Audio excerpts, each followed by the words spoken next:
tardes vamos a leer Los Hermanos, capítulo 2, las reuniones de lectura.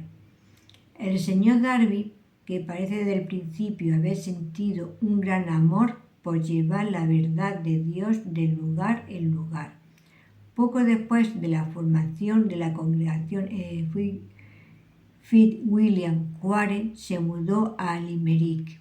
Este fue el primer lugar que visitó y con un espíritu verdaderamente apostólico prosiguió firmemente durante 50 años y nunca con mayor intensidad que durante los últimos 10 o 15 años de su vida. En la providencia de Dios tuvo una visita de gran interés en Limerick. El Señor le abrió la puerta para el ministerio de la palabra. Celebró reuniones de lectura a las que acudían muchos de la pequeña aristocracia y del clero, y la verdad tuvo entrada entre ellos por la bendición de Dios.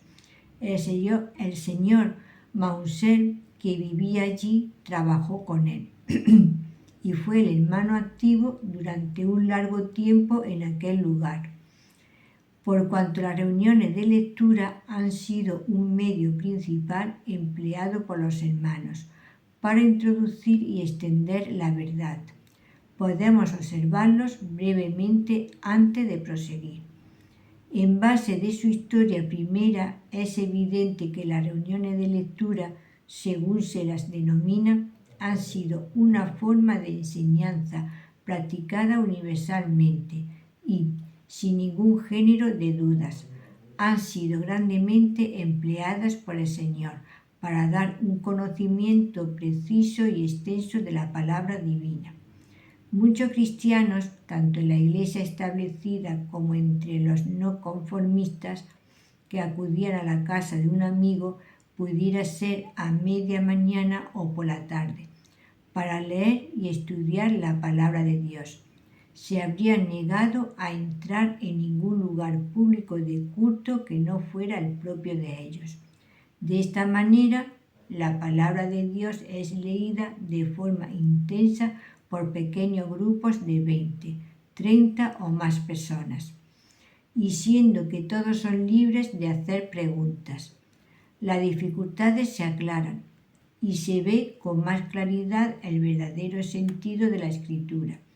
Al ser estas reuniones consideradas de instrucción, no de iglesia, todos tienen libertad para expresar qué luz el Señor les haya dado el Señor acerca de la porción sobre la que están meditando. De esta manera, cada uno encuentra su nivel, porque es solo aquella persona que conoce más de la palabra que crece moralmente. En esta clase de reuniones, el mismo arzobispo de Canterbury no encontraría ventaja alguna de su dignidad oficial, sino que tendría que tomar su puesto según su conocimiento de la pura palabra de Dios. Hablando en general, este es necesariamente y siempre el resultado, el discernimiento espiritual de la congregación por medio de la presencia del Espíritu Santo.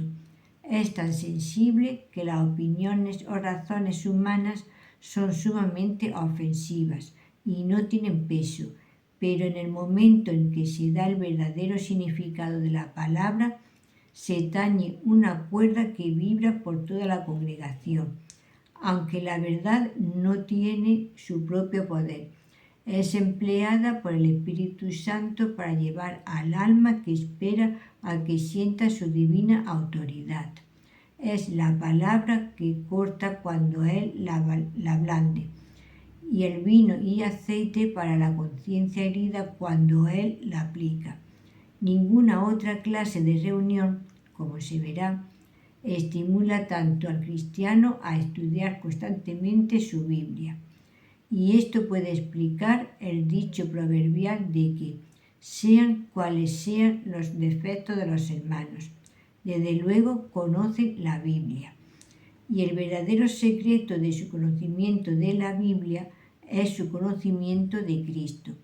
El Espíritu Santo, que conduce a toda verdad, relaciona todo con la persona y la obra de Cristo. es cosa meramente humana. Dice, considerar cualquier verdad concreta como un tema. En tales casos, la mente toma el mando en el aprendizaje de la verdad de Dios y, como consecuencia, todo queda oscurecido y desequilibrado. No es mediante un aprendizaje humano, ni por el poder del intelecto humano, que se contempla la gloria de Cristo, sino por la enseñanza del Espíritu Santo.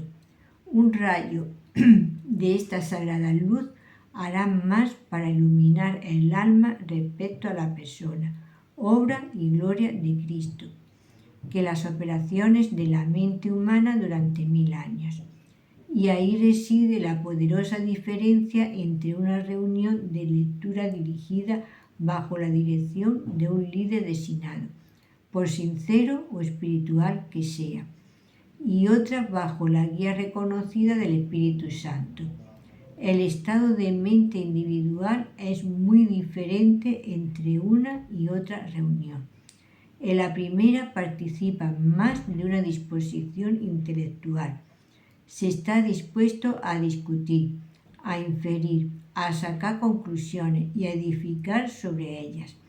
En la segunda, cuando el alma es susceptible a la conducción del Espíritu Santo, la conciencia es ejercitada ante Dios y los afectos quedan prendidos del bendito Señor Jesús.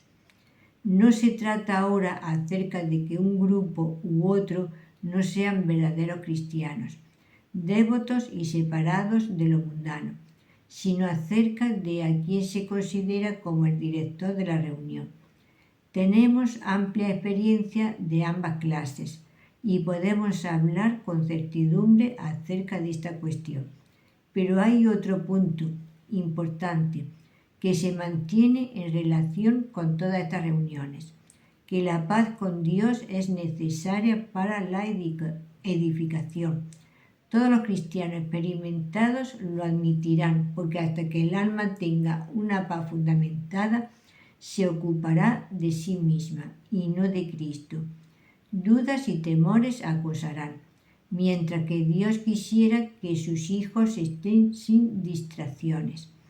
Esta paz implica la plena certidumbre del perdón y la aceptación en el amado.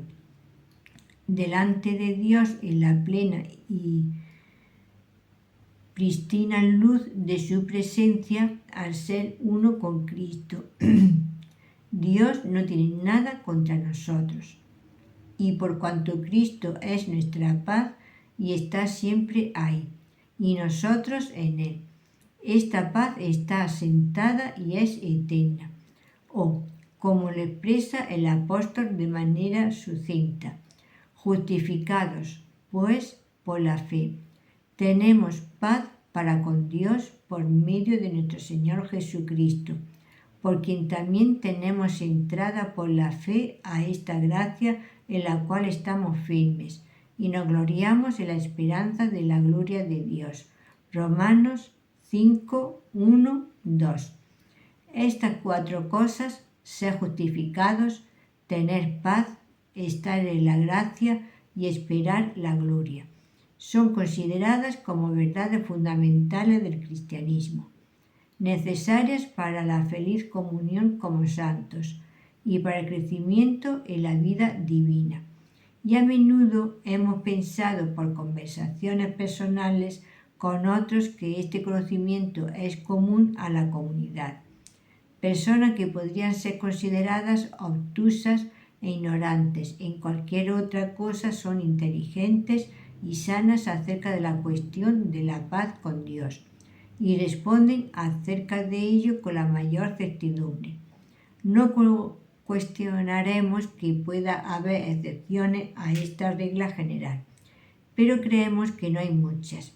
Pero se podrá preguntar, ¿por qué son tantos los logros y tanto el precioso conocimiento, como muchos dirían, en común a una comunidad compuesta de tal diversidad de personas respecto a edad, inteligencia y condición social? Desde luego, no se debe a que sean mejores que otros cristianos, sino debido a que el Espíritu Santo es reconocido como el director y maestro de sus asambleas. Y ello por quien quiera que Él quiere, y no por quien quiera que ellos quieran. 1 Corintios 12:11. Puede que haya faltas por parte de algunos a no ser conscientes de esta verdad, y una medida de estorbo a la acción del Espíritu. Sin embargo, es su presencia la que constituye sus asambleas y que las caracteriza como cristianas. En lugar de un clericalismo en su forma menos ofensiva, cree en la presencia y acción soberana del Espíritu Santo. Y esto según la palabra del Señor. Pero yo digo la verdad.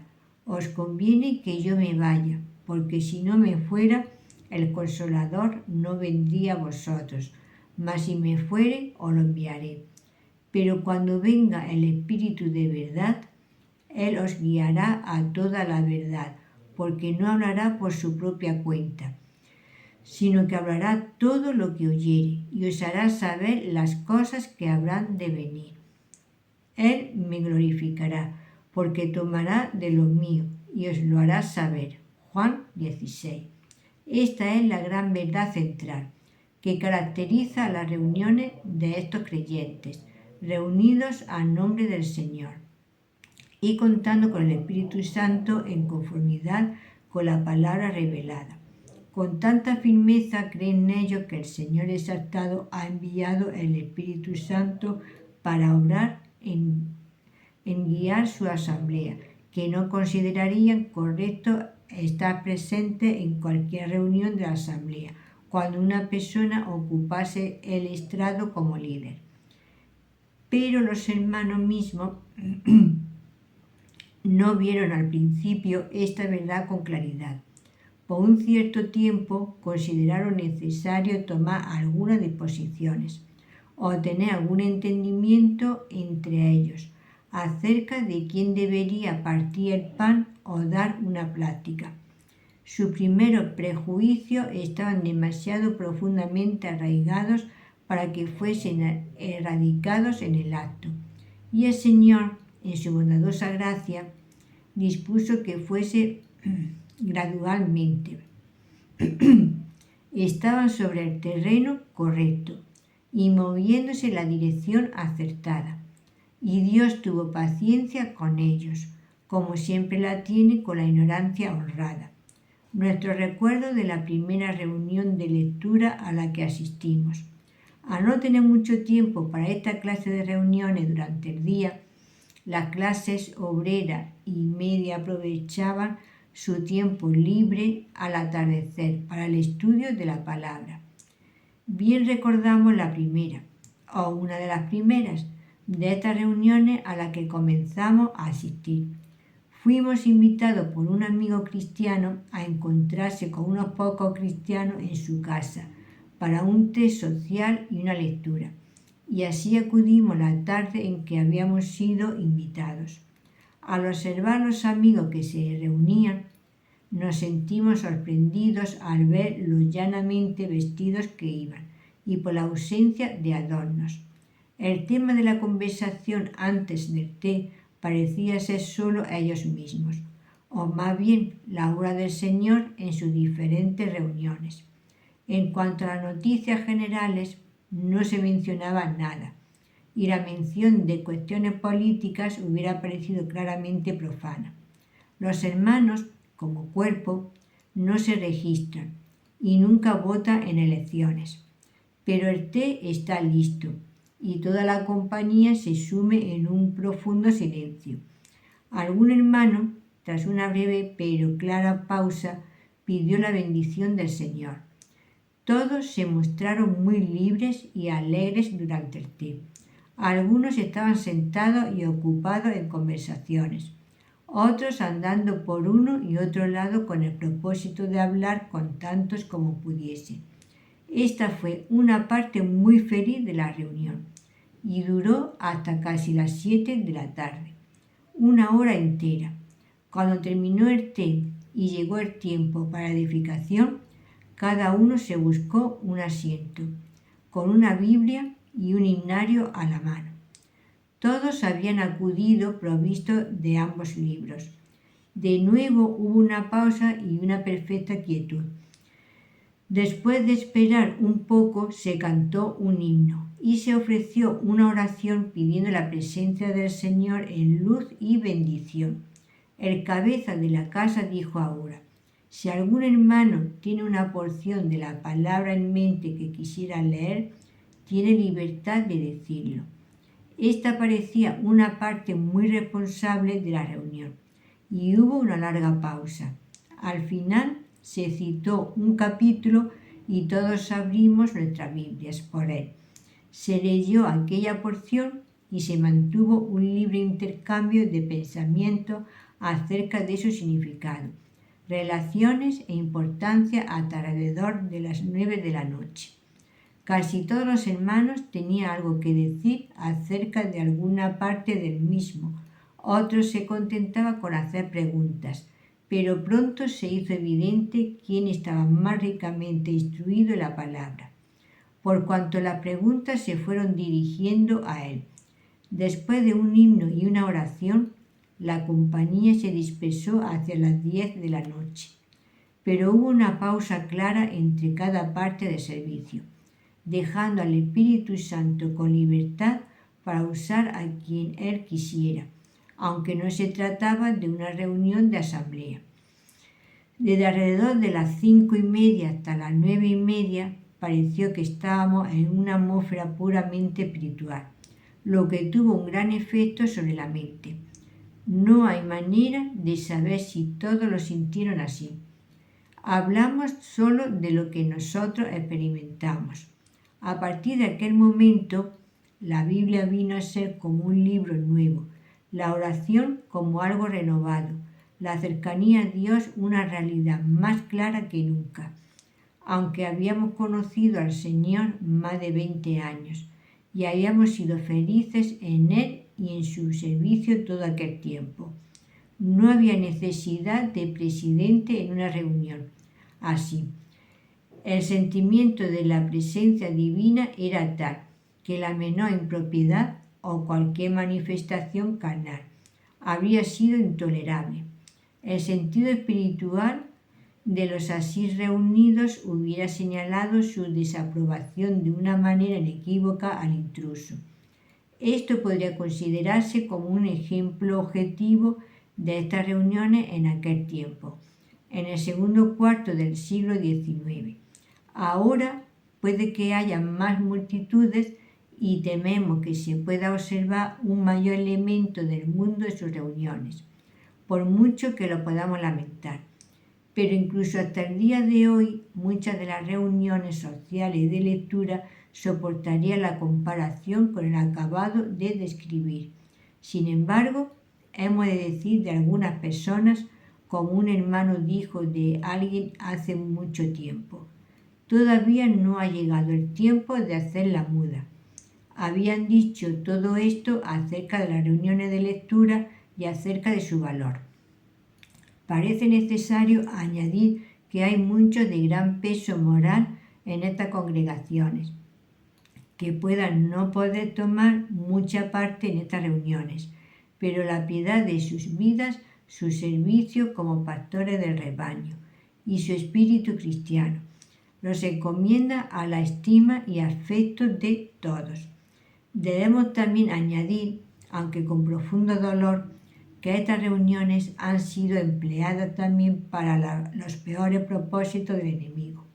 Se puede congregar a un grupo cuidadosamente seleccionado y un capcioso falso maestro puede insinuar malas doctrinas, y las notas tomadas por sus partidarios pueden circular con gran profusión. Pero ¿qué cosa buena no hay que el enemigo no trate de corromper si no puede impedirla? O que la carne no vaya a abusar incluso en un cristiano. Incluso en los días del apóstol hubo un Diotrefes que gustaba de tener la del primer lugar. Y estos hombres aún existen. Tercero Juan 9. el estudio con oración de la palabra de Dios. A dar así nuestros recuerdos de una reunión de lectura, tengo un doble propósito a la vista. Primero, presentar un relato verdadero y fiel de cómo los hermanos se daban al estudio de la palabra de Dios con oración, bajo la conducción del Espíritu Santo, y aparte de toda perspectiva teológica preconcebida. No podríamos hablar de la gran bendición que se deriva de tales reuniones. No se trata de que las reuniones de lectura sean siempre provechosas. Al contrario, si no hay una verdadera sujeción a la verdad, pueden ser muy problemáticas. La pobre, débil e inquieta naturaleza puede ocasionalmente exhibirse en la congregación y hacer de ella cualquier cosa menos feliz y provechosa. Pero esto es fracaso y flaqueza, a pesar de la presencia del Espíritu Santo, así como un cristiano individual puede fallar aunque el Espíritu Santo habita en él. Hablamos de las reuniones de lectura tal como debieran ser. 2. Llamar la atención a la diferencia entre tales reuniones y aquellas con las que estábamos anteriormente familiarizados. Y esto querríamos hacerlo con todo amor y con el más sincero y fervoroso deseo de que los queridos amigos cristianos quieran considerar con imparcialidad cuál está más en conformidad con la mente del Señor. Después de la conversión, la mayor bendición que puede recibir un alma en esta vida es ser llevada por Él al terreno divino para la comunión y el culto. De las reuniones que conocíamos con anterioridad, la que se parece más a la reunión acababa de describir recibía el nombre de reunión de compañerismo. Esto puede consistir en una docena o más de cristianos fervientes de la misma denominación y que viven no demasiado lejanos y que acuerdan reunirse una vez a la semana o al mes para oración y lectura de la palabra. Se escoge un presidente que escoge los himnos, ora, lee la porción de la tarde y hace unas cuantas consideraciones introduciendo la palabra. Los primeros 20 minutos pueden ser tomados enteramente por él. Ahora se espera de los demás que den sus opiniones y todas las observaciones tienen que dirigirse al presidente. No nos cabe duda alguna de que esta clase de reuniones tiene la tendencia a alimentar a la comunión cristiana y la piedad personal, pero carecen de la luz y poder vivientes que revelan a Cristo al alma y que la transforman a su imagen. Aunque sin intención de ello, el Espíritu Santo queda desplazado en la práctica y la mente queda en la oscuridad causada por la falta de una sencilla dependencia del Señor.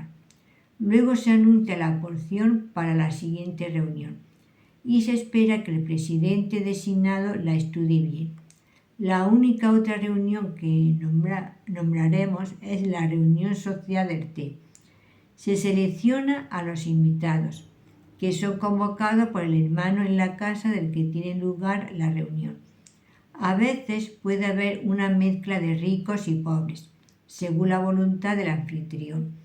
Después del té puede haber una conversación general o ciclo de conversación mientras otros disfrutan de algo de música. Nadie ha pensado en llevar consigo una Biblia ni un himnario, pero alrededor de las 9 de la tarde se observaba el culto familiar. Se traía la gran Biblia a la mesa y se pedía a alguien que oficiase, generalmente el ministro si estaba presente. Se leía un capítulo y se le daba una plegaria, y luego todos reanudaban su libre y cómoda actitud y conversación general, hasta que eran llamados a cenar. La hora de despedirse dependía un poco de la animación de la reunión o de la cordialidad del anfitrión. Difícilmente se podría considerar una reunión espiritual. Sin embargo, tenía un buen objeto, en cuanto reunía socialmente a los miembros de una congregación y cultivaba un sentimiento fraternal entre ellos. Los más familiarizados con esta clase de reuniones estarán bien dispuestos a testimoniar que los hemos descrito de la manera más positiva y a la mejor luz. No hay nada más lejos de nuestra intención de decir una palabra que haga dolerse a la mente más sensible. Nuestro objeto no es alabar a los hermanos, sino buscar la gloria del Señor en la bendición de todo su pueblo y exponer y alentar a todos los cristianos a la adopción de estos medios que Él ha bendecido de manera tan rica para edificación. La bendición de Dios reposó evidentemente de la manera más abundante sobre aquellos que estaban así reunidos a nombre del Señor Jesús. Los varios medios de difundir la verdad. Además del estudio con oración de la palabra de Dios, estos creyentes mostraban un gran celo por predicar el Evangelio a los pecadores. Y en base de su creciente conocimiento de la obra consumada de Cristo y de la riqueza de la gracia divina, se predicaba con claridad, plenitud y poder, y muchos de diferentes lugares fueron llevados a conocer al Señor. Tanto celo mostraba en difundir las buenas nuevas que en algunos lugares casi cada hermano se transformó en un predicador. También los más instruidos impartían enseñanza o conferencias sobre la Escritura a cristianos. La importante distinción entre predicar el Evangelio a los inconversos y enseñar a cristianos como ahora se practicaba era algo totalmente nuevo. El don y la obra del evangelista son totalmente distintos del caso del maestro. Pero en la Iglesia, de manera general, no se había actuado siguiendo esta distinción, exceptuando siempre la era apostólica. Poco después del gran avivamiento en 1859, comenzaron a celebrarse servicios evangelísticos especiales en salones públicos y nunca han cesado desde entonces.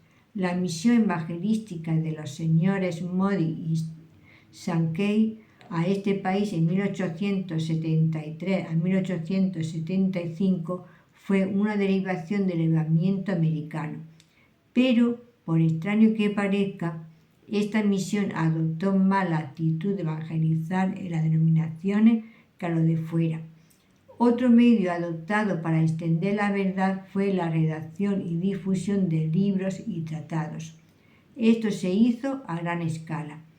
Al recibir una luz renovada de la palabra de Dios acerca de cualquier cuestión importante, esta era inmediatamente incorporada en un tratado, que era luego publicado.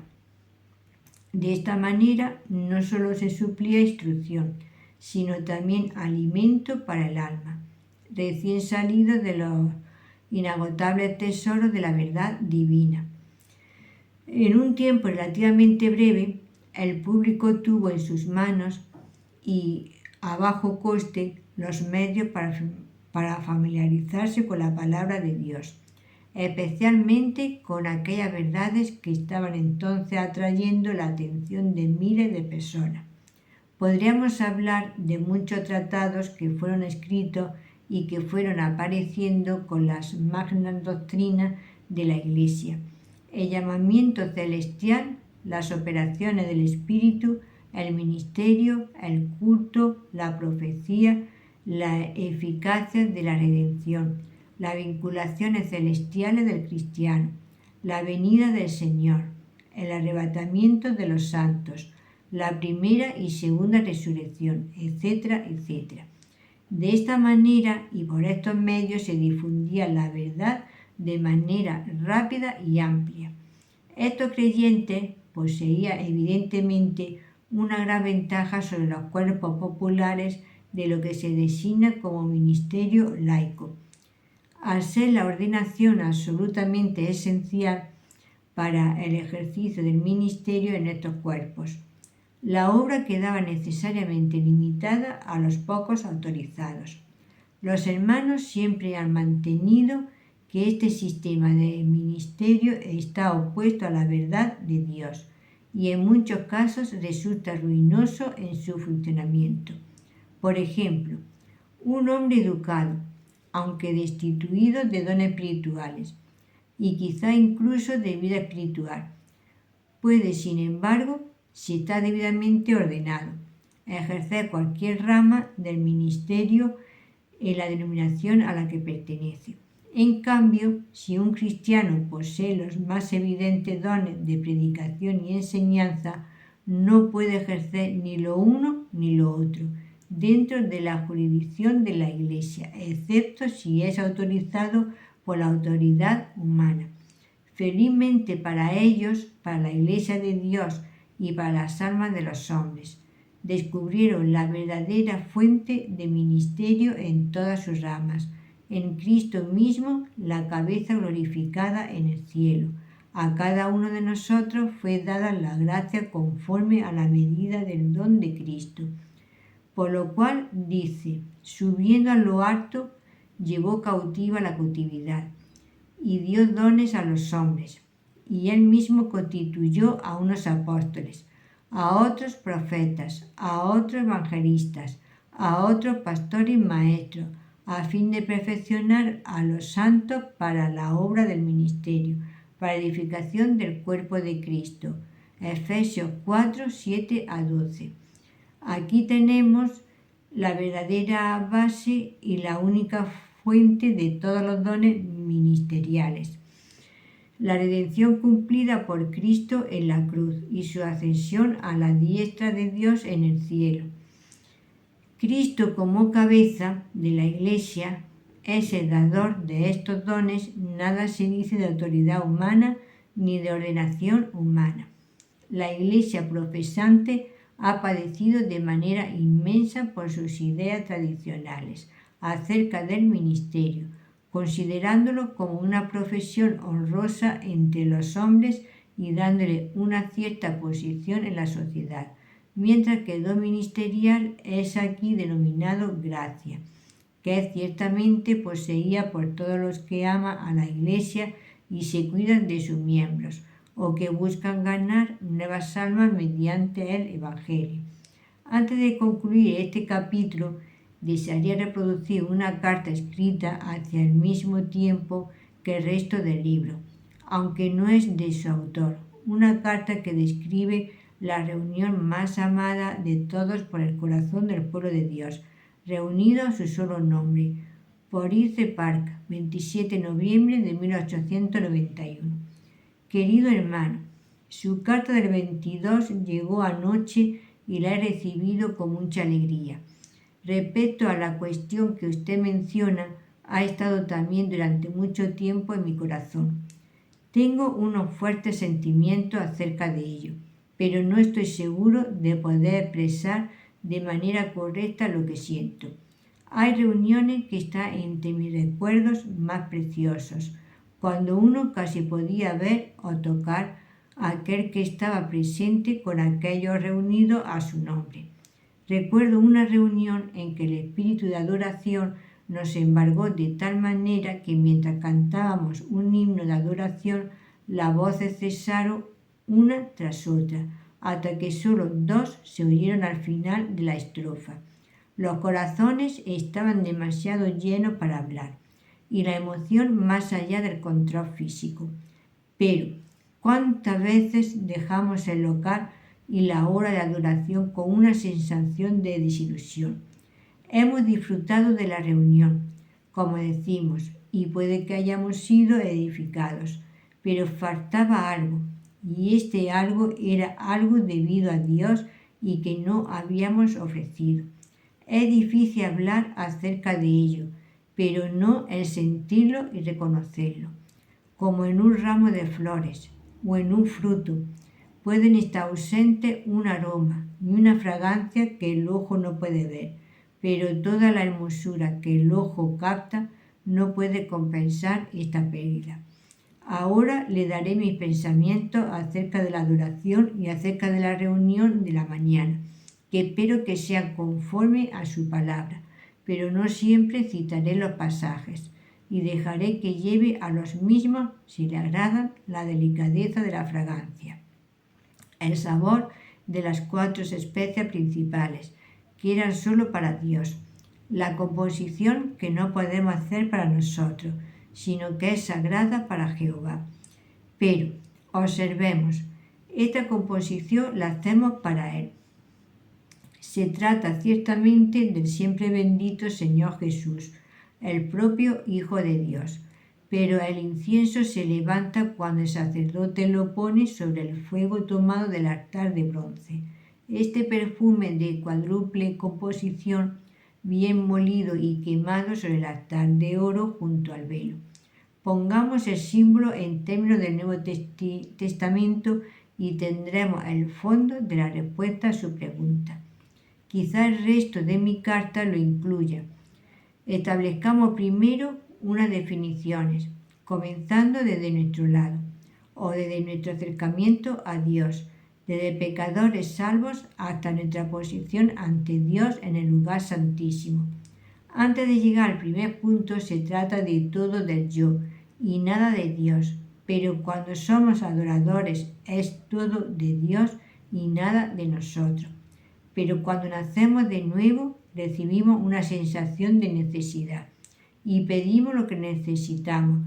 Esto es, oramos. Luego, al abundar su misericordia y llegar a la conciencia de su amante reconocimiento y provisión de nuestra necesidad, le agradecemos las misericordias recibidas.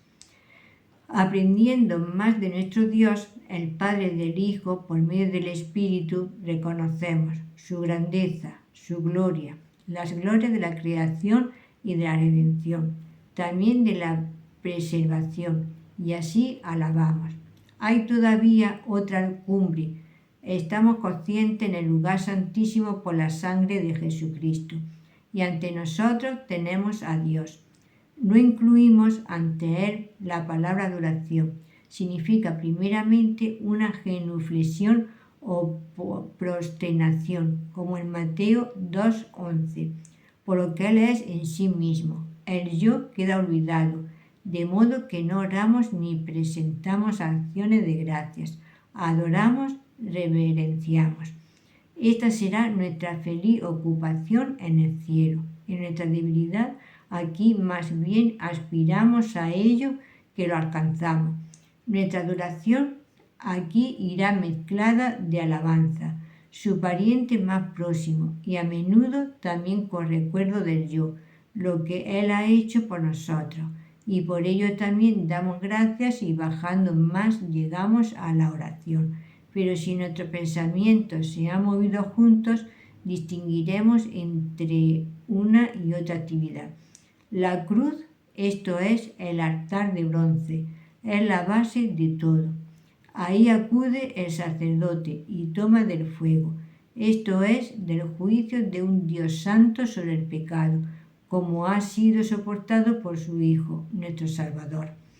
Este fuego puede ser depositado sobre su propia intrínseca santidad, y sobre él se dispone el incienso, y el perfume del mismo es la porción de Dios. Y cuando en el gran día de la expiación el sumo sacerdote entraba más allá del velo, con sus manos llenas de incienso molido, mano llena significa consagración. Su humo le protegía del juicio del Santo de Israel, mientras presentaba a Israel a su Jehová. Solo para aplicar estas cosas a nuestra reunión de la mañana. Pero primero, como ejemplo escriturario, contemplemos Salmos 28, 29 y 30 y vinculemos el primero con la oración, el segundo con la adoración y el 30 con alabanza. Acudimos a recordar al Señor Jesús, los símbolos con un memorial de Él, el maná, su carne, su sangre, son símbolos que Él emplea de sí mismo. Él toma a sí mismo el pan y la copa y parte el pan. separa la copa del pan e invita a sus discípulos a repartirlo entre ellos. Estos actos hacen que estos símbolos nos sean recordatorios, no solo del Señor Jesús en su persona, sino que comer el pan partido y participar de la copa son proclamación de su muerte. De modo que la cena del Señor es el recuerdo de nuestro Salvador, de nuestro Señor Jesús, en su muerte. Este es el pensamiento primordial de la reunión y nada debería interferir con él ni nublarlo. Pero no podemos pensar en su muerte sin asociarla con el propósito y resultado de la misma, y esto en relación con Dios y con nosotros. ¿Podemos hacer nada mejor que seguir a nuestro mismo Señor en el Salmo 22 y en el 102? Él padece bajo la mano de Dios, pero le glorifica, le alaba, pero como el director en la gran congregación, el resultado final se ha de manifestar todavía en su señorío sobre la tierra y en la bendición a sus gentes. No tenemos reglas dadas para la reunión, sino solo como se nos enseña de forma general en Hechos 20 y en 1 Corintios 14. De modo que nuestros sentidos espirituales han de estar despiertos y alertas para hacer todo lo idóneo y excelente u ordenado en nuestro papel. Si tenemos en mente el propósito de la reunión y si somos conscientes de la invisible presencia y estamos sujetos a su espíritu, y por nosotros me refiero a cada uno de los presentes, estaremos juntos a la hora señalada, esperando en el Señor. La asamblea alabará o adorará, expresando juntos en un himno de alabanza o de adoración, o mediante una voz en expresión audible. El Evangelio de su gracia, por inexpresablemente precioso que sea, no vendrá a la mente. La prueba del camino, nuestra peregrinación, serán olvidados. No tenemos necesidades ni deseos. El corazón está lleno y rebosa. La asamblea tiene que alabar o adorar. Puede estar en silencio o en voz, no importa.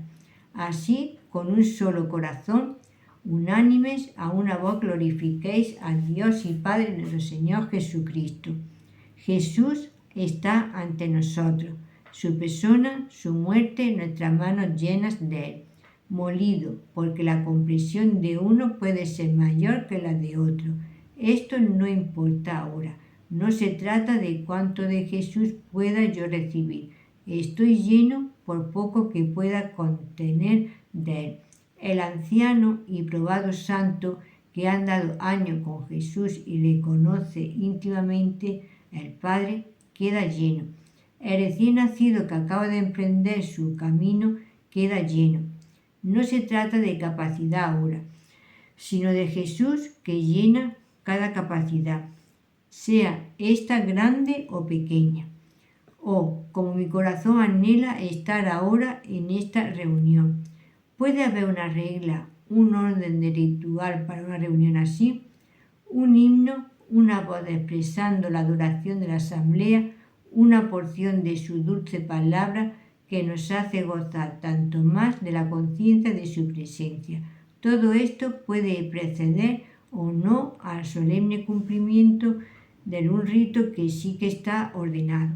Ahora damos gracias, todos nosotros, la asamblea, al ponerse uno en pie para pronunciarlas por nosotros. No sé quién, si hay alguien dotado, que dé más tiempo, no sea que interfiera entre el Espíritu Santo y su elección de portavoz.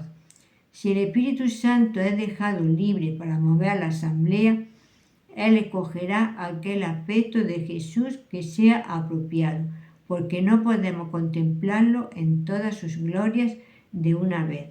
Luego el himno, la escritura, la expresión de la adoración de la asamblea. Todo ello estará en armonía con el tema escogido. No se precisa de ningún arreglo previo, solo de esperar verdaderamente en él. Y el periodo después de la reunión mostrará también armonía respecto a ello. La palabra, si se da alguna para edificación o exhortación, no atacará a ningún corazón. Es siempre una reunión hacia Dios y por ello no es lugar ni ocasión para ejercitar los dones, mucho menos para una larga arenga o sermón. Si lo he bosquejado de manera correcta, no caeremos en una rutina de una forma o procedimiento largamente continuados. Tampoco hay regla alguna acerca de dirigirse al Padre o al Hijo a la mesa, que sea como el Espíritu dirige. Hay solo una regla, y es la de estar sujeto al Espíritu. Y luego que todas las cosas sean hechas decentemente y con orden. Él empleará a aquel que Él escoja. Dios será adorado. Nuestro Señor Jesús será recordado. Y el santo dejará el lugar como uno ha tenido un paladeo del cielo. Pero, cuán infrecuente es una reunión así, porque si hay alguien que no esté en sintonía con el tema del espíritu, la armonía queda afectada, quizá echada a perder, especialmente si el tal toma parte audible dando un himno no apropiado para la ocasión o una porción de la escritura no ajustada al tema u hora, por cuanto no está en disposición de adorar. Entonces, ¿qué hará el adorador? Nada, sino poseer su alma en paciencia, unirse a ellos cuando lo pueda hacer y cuando no pueda estar a solas con Dios, en el amor de Cristo a usted. Si te ha gustado, le puedes dar a la campanita y un like y sígueme. Y también me podéis seguir en TikTok como Las Cosas de Abby. Y mi nombre es María Virtud de Berenguer Segura.